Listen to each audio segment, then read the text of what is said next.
guys, it's a beautiful day once again and welcome back to Dexter's World channel. Today's topic is quite interesting. Why? Because this is the topic that we have been discussing in the past and we have discussed in the past thoroughly. And indeed, in that in earlier videos, of course, that was in 2017, 2018, we were so engrossed about breeding these different types of fish. And today's video is actually focused on the difference between breeding the colored tetra and breeding balloon mollies. Well, we know that these two types of fish are different, meaning that the balloon mollies are live bearers while the tetras are egg spawners. They have significantly different ways on how to breed them, and this is what we're gonna teach today. So as you can see, this morning we prepared two aquariums for purposes of demonstration. We wanted that our viewers will learn about the basic techniques on breeding these two types of fish. Well, for the mollies, which I said the live bearer, no problem, because you will just provide them with an exclusive environment. But then, the tetras are much more difficult, breeding tetras, I mean, because this needs plants, this needs a little aquarium, and this needs proper water conditioning. So, as we move on with this video, let me catch, or let you see catching some of our tetra breeders and some of our balloon mollies. So, I will get inside in this big tank and then we will catch some and I will demonstrate to you how to breed them. Come on, let's go.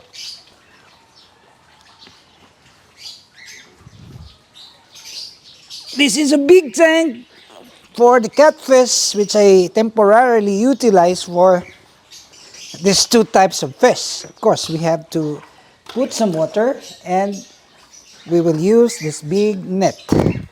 Wow, I'm here, and the balloons are afraid. Balloon mollies are afraid, and so with the tetras. Come on, let me catch some of you here. Wow, these colorful creatures are very delightful to see inside the aquarium. Wow, see? Wow.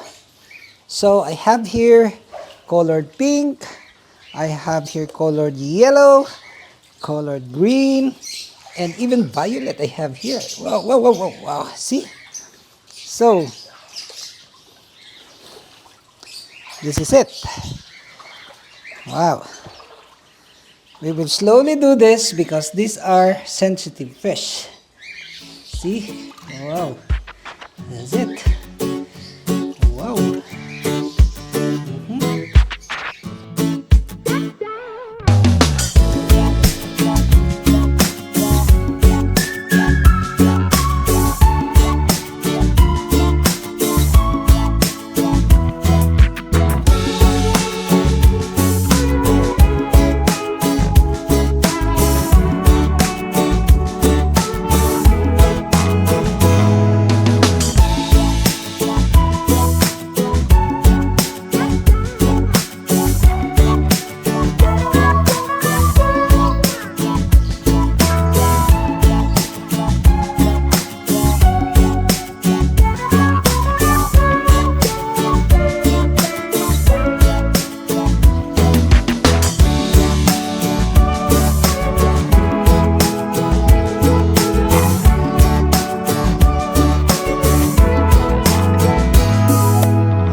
So this is now the actual illustration of how we're gonna breed our colored tetras. You know, colored tetras are very beautiful.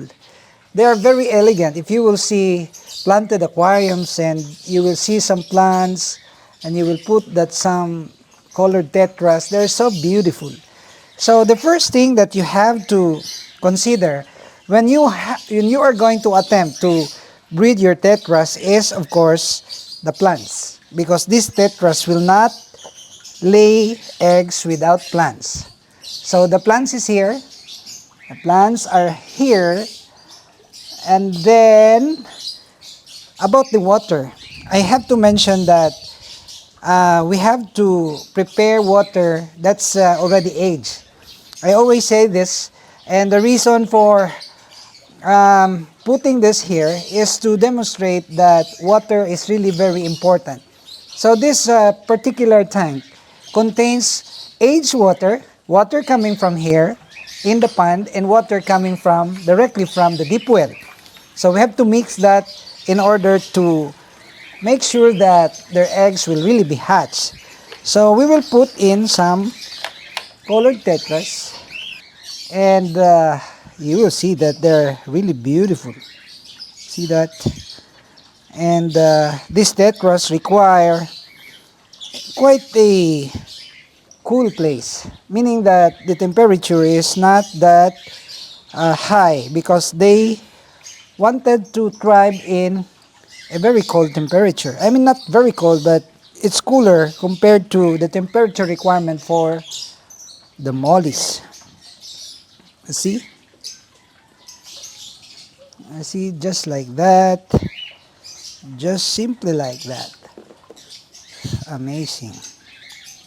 I hope it's clear to see in the camera. Wow. Very nice. Very, very nice.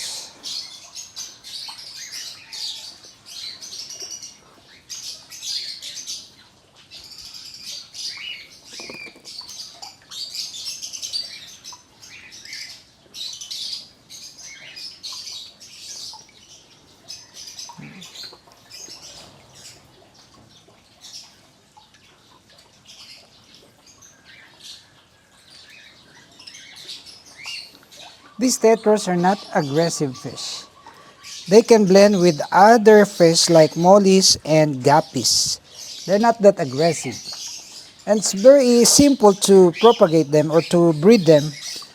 What you need is only the hornwort or this type of plants. And maybe hydrelia. You can also use hydrelia. Wow. And this is it. So guys, let's assume that it's already morning. See? You will see that these tetras are not afraid with this new type of environment, because they are actually experiencing the same water condition. I mean, the temperature is just the same and the condition of the water is just the same, because I got some I put in some half of the water in this particular aquarium from the tank where they are actually being placed. And this is one of the easiest fish to breed, the tetras, because aside from they will hatch plenty of babies, it's also very prolific. I mean, they are not difficult to manage. So we will associate tetras with the plants. Without plants, no tetras. So we have to fill our aquarium with plants in order for us to be able to breed, because it's in the plants that they're gonna put their eggs. So you will see that this preparation is just very simple, but this is quite effective. So with these plants, I am sure that you will be able to massively produce your colored tetras.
color combination of these tetras.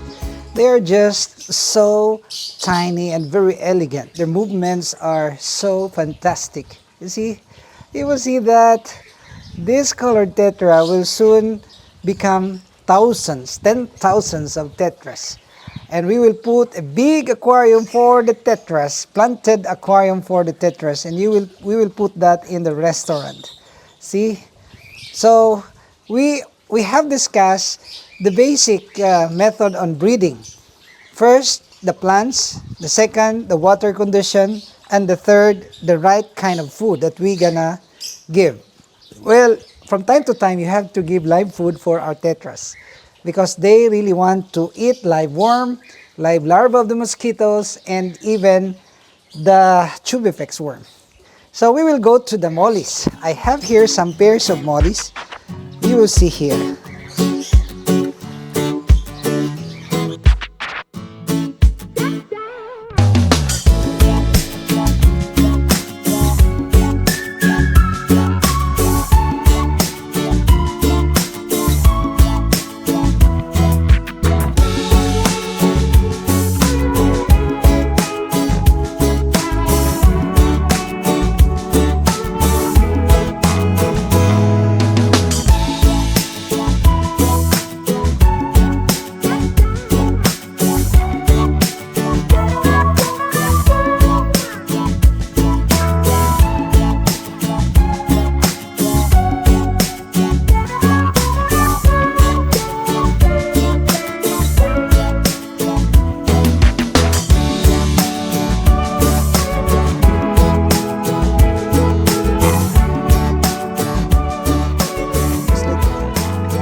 So guys, we already have discussed about the colored tetras. And we have some review. Tetras will only lay eggs on the plants. No plants, no tetras. Mollies, of course, you can always say that plants is not that necessary because they will just give birth to their babies without plants. But they will eat that when they are hungry.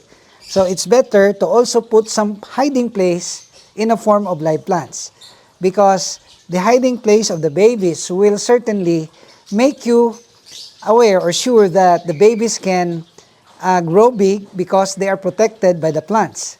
And these are basic. So these balloon mollies will become our starters. And I am planning to put them here in this case of the azolla. You know, this case of the azolla can provide them with good environment because this azolla will absorb all the toxins and make good of the water for our mollies.